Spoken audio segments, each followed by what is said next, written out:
अस्सलाम वालेकुम जी। पाकिस्तान क्रिकेट के इस अफसुर्दा और सियासी सफारशी निज़ाम में जब आकिब जावेद ने कदम रखा तो फैंस के लिए एक उम्मीद की किरण जागी कि अब एक ऐसा बंदा आया है जो कि ना सिर्फ बड़ी बड़ी बातें करता है बल्कि उस पर इंप्लीमेंट भी करता है। तो सबसे पहली उम्मीद जो है वो पाकिस्तान क्रिकेट फैंस के दिलों में तब जागी जब इंग्लैंड के खिलाफ टेस्ट सीरीज में आते ही बोल्ड फैसला लिया आकिब जावेद ने और उन्होंने बड़े बड़े प्लेयरों को घर भेज दिया, जिसमें बाबर आजम, नसीम शाह, शहनशाह अफरीदी थे। उनको जो वो उनका पैकअप करवाया और घर भेजा। उसके बाद जब प्लेयरों को जो मेरिट पर सिलेक्ट किए उनको जब सिलेक्ट किया तो एक रिजल्ट निकल कर आया जिससे पाकिस्तान क्रिकेट में एक खुशी की लहर दौड़ी। उसके बाद जो अगली चीज पाकिस्तान क्रिकेट फैंस को अच्छी लगी वो लगी ऑस्ट्रेलिया टूर पर, जब सारे प्लेयरों को जो डोमेस्टिक में परफॉर्म कर रहे थे, यंगस्टर्स थे, उनको शामिल किया गया तो उन्होंने वहां पर जाकर परफॉर्म किया। लेकिन मायूस तब हुए सब जब आकिब जावेद ने इस निज़ाम के सामने, जो सफारशी और सियासी निज़ाम है उसके सामने जब घुटने टेके इस चैंपियंस ट्रॉफी की स्क्वाड में, इसकी सिलेक्शन में, तो तब जो वो सब लोग दोबारा मायूस हो गए और उनको पता चल गया कि अब आकिब जावेद भी इस निज़ाम के सामने घुटने टेक चुके हैं। इसकी जो सबसे बड़ी मिसाल है वो आप देख लीजिए कि दो ऑलराउंडर जो कि एक ही तरह के हैं और फ़हीम अशरफ जिसको सिलेक्ट किया गया था उसके मुकाबले में मोहम्मद वसीम जूनियर थे। लेकिन फ़हीम अशरफ को अब यह खबर जो आ रही है वो तो यही आ रही है कि सियासी बुनियाद पर उनको सिलेक्ट किया गया है और आकिब जावेद उनको मुख्तलिफ इंटरव्यूज़ में डिफेंड करते हुए दिखे और उनका कहना था कि पाकिस्तान के पास फ़हीम अशरफ जैसा, बेन स्टोक्स जैसा ऑलराउंडर मौजूद है, इससे बेहतर जो है वो पाकिस्तान के पास कोई भी ऑलराउंडर डोमेस्टिक में मौजूद नहीं है। और मोहम्मद रिजवान ने भी गलत फिगर देकर जो है वो ये डिफेंड करने की कोशिश की। आप स्क्रीन पर देख सकते हैं, अगर ओडीआई मैचेस की दोनों का कंपैरिजन किया जाए तो यहां पर अगर 34 मैचेस देखे जाएं तो फ़हीम अशरफ ने खेले हैं और 20 मैचेस जो है वो ओडीआई के मोहम्मद वसीम जूनियर ने खेले हैं। आपको विकेटों में वाज़ेह नजर आएगा कि 26 विकेटें सिर्फ ली हैं 34 मैचेस में फ़हीम अशरफ ने और 20 मैचेस में 34 विकेटें ली हैं मोहम्मद वसीम जूनियर ने। अगर बॉलिंग की एवरेज पर नजर डालें तो यहां पर भी फ़हीम अशरफ को हर मैच में 46 रन देने पड़ते हैं और दूसरी तरफ अगर आप देखें मोहम्मद वसीम जूनियर को तो वाज़ेह फर्क नजर आता है, 25 रन देते हैं वो हर मैच में। तो यहां पर अगर विकेट लेने की बात करें तो हर विकेट के लिए फ़हीम अशरफ को 53 जो वो बॉलें फेंकनी पड़ती हैं, उसके बाद उनको एक विकेट मिलती है और यानी कि ऑलमोस्ट 10 ओवर में एक विकेट जो है वो फ़हीम अशरफ की बनती है। और दूसरी तरफ अगर मोहम्मद वसीम जूनियर को देखा जाए तो उनका 28 का स्ट्राइक रेट है। तो यहां पर आपको जो है वो बिल्कुल वाज़ेह फर्क नजर आ रहा है कि कौन बेहतर है बॉलिंग में। आगे चलें तो अगर बैटिंग में बात करें तो बैटिंग में भी आपको वाज़ेह फर्क नजर आएगा। 24 इनिंग्स में बैटिंग की है फ़हीम अशरफ ने, जिसमें उसने 224 रन बनाए हैं और 10 की उसकी एवरेज है। दूसरी तरफ अगर मोहम्मद वसीम जूनियर की बात की जाए तो 9 इनिंग्स में उन्होंने बैटिंग की है और यहां पर एवरेज देखी जाए तो उनकी 11 की एवरेज है, यानी कि ऑलमोस्ट 1.5 रन भी उनसे बेहतर है एवरेज भी। और अगर सिमिलर भी देखा जाए तो बराबर है। और स्ट्राइक रेट का वाज़ेह फर्क है, उसका ऑलमोस्ट 100 का स्ट्राइक रेट है 97.56 का और फ़हीम अशरफ का जो स्ट्राइक रेट है वो 81 का है।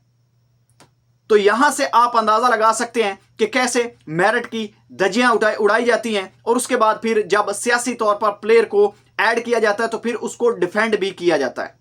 आकिब जावेद से कम ये तवक्को नहीं थी फैंस को कि वो ऐसा करेंगे। अब मैं आपको और भी प्लेयर बताता हूं। अगर आप देखें तो जो पाकिस्तान के सिलेक्शन कमेटी के मेंबर हैं अजहर अली, वो कह चुके हैं ये वाज़ेह कि हारिस रऊफ, नसीम शाह और शहनशाह अफरीदी वो वाले बॉलर नहीं हैं जो 2021-22 में पाकिस्तान के लिए खेलते थे। उनकी परफॉर्मेंस में वाज़ेह डिप आया है, उनकी पेस में वाज़ेह डिप आया है। और यहां पर अगर उनके मुतबादल देखा जाए तो जो बॉलर पाकिस्तान के डोमेस्टिक में लगातार परफॉर्म कर रहे थे उनको नज़रअंदाज किया गया बड़े नामों की वजह से, या पीआर भी कह सकते हैं। कंपनियां जो वो आपको पता है कि पीआर कंपनियां सबकी है। तो अगर आप परफॉर्मेंस बेस देखे जाएं तो जो बॉलर डिजर्व करता था नसीम शाह की जगह पर वो था मोहम्मद अली। मोहम्मद अली ने चैंपियंस कप T20 में भी मैन ऑफ द टूर्नामेंट यानी कि प्लेयर ऑफ द टूर्नामेंट पाया, सबसे ज्यादा विकेटें ली, अच्छी इकोनॉमी से बॉल की। उसके बाद बीपीएल में भी देखा जाए तो उसने अपनी टीम को क्वालिफायर का जो अहम मैच था सेमीफाइनल वो जितवाया और फाइनल में भी उसने 5 विकेटें ली। और उसकी टीम जो है वो वहां पर जीती भी और उसने जबरदस्त परफॉर्म भी किया।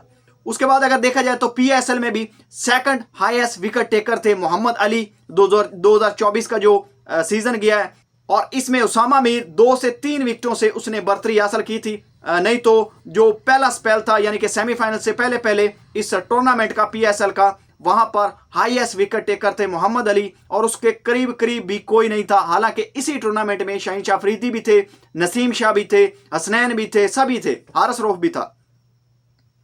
तो आप इससे अंदाजा लगाएं कि कैसे प्लेयरों को बड़े नामों की वजह से, पीआर कंपनियों की वजह से सिलेक्ट नहीं किया जाता और मेरिट की धज्जियां उड़ाई जाती हैं। इसके बाद अगर दूसरे प्लेयर आप देखें, 2 बॉलर मैंने आपको बता दिए हैं, हारिस रऊफ या फहीम अशरफ, किसी एक को आप देख लें, और उसके साथ नसीम शाह।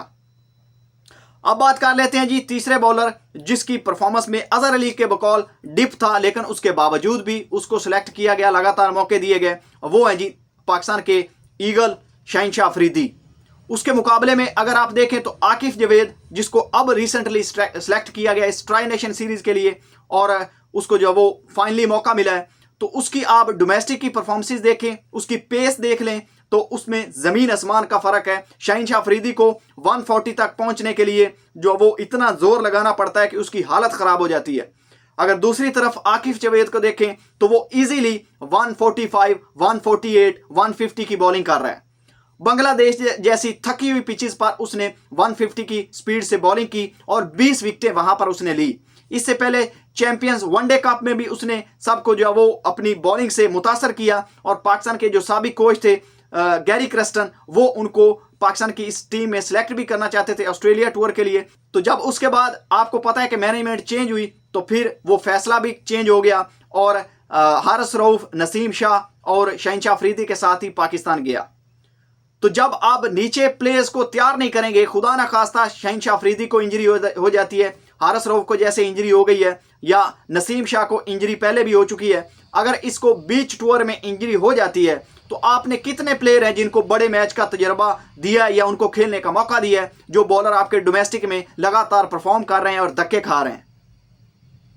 अगर इसके अलावा बैटिंग में बात की जाए, अगर आप डोमेस्टिक के परफॉर्मेंस के तौर पर प्लेयरों को लेना चाहते हैं तो आपकी जो वनडे में सबसे हाईएस्ट यानी कि एवरेज है डोमेस्टिक में, वो हसीबुल्लाह खान की है। तो वो कहां गए? हसीबुल्लाह खान को इंजरी का बहाना बनाकर पाकिस्तान के चैंपियंस ट्रॉफी स्क्वाड से ड्रॉप किया गया और उनकी जगह पर उस्मान खान को रखा गया, जिसको अभी तक डेब्यू भी नहीं करवाया गया। तो ये तो मेरिट का हाल है। इसके बाद अगर आप दूसरे सबसे हाईएस्ट यानी कि परफॉर्मर देखें तो वो शर्जील खान बनते हैं, जिसने पाकिस्तान के तीनों जो सीजन खेले हैं उसमें टॉप स्कोरर थे और वनडे में उसका जो स्ट्राइक रेट था वो 117 का था। हमारे कई ऐसे बैट्समैन हैं जिनको T20 का जो स्ट्राइक रेट है वो 120-25 का है, और यहां पर पाकिस्तान के जो डोमेस्टिक में जो जिसने सबसे ज्यादा मैचेस में परफॉर्म किया है वो शर्जील खान है और उसका 117 वनडे का स्ट्राइक रेट है और उसकी एवरेज भी ऑलमोस्ट 50 की है। तो वो प्लेयर जो डिजर्व करते थे उनको नजरअंदाज किया गया और उसकी बजाय जो वो सिफारशी और सियासी प्लेयरों को पाकिस्तान के स्क्वाड में एंटर किया गया, जिसके बाद ये आवाजें उठी। ये आवाजें ऐसे नहीं उठ रही, यहां पर मेरिट का सरासर कत्ल किया गया है, जिसकी वजह से प्लेयर्स भी अफसुर्दा होते हैं और फिर वो पाकिस्तान को छोड़कर चले जाते हैं और फिर उंगलियां उठाई जाती हैं पाकिस्तान की सिलेक्शन कमेटी पर और पाकिस्तान के क्रिकेट बोर्ड के फैसले करने वालों पर।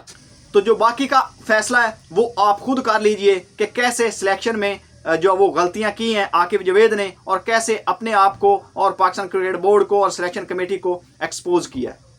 तो मेरी तरफ से इतना ही। आप अपनी राय का इज़हार कमेंट सेक्शन में दे सकते हैं। तो अगली वीडियो में मिलते हैं, तब तक के लिए अल्लाह हाफिज़।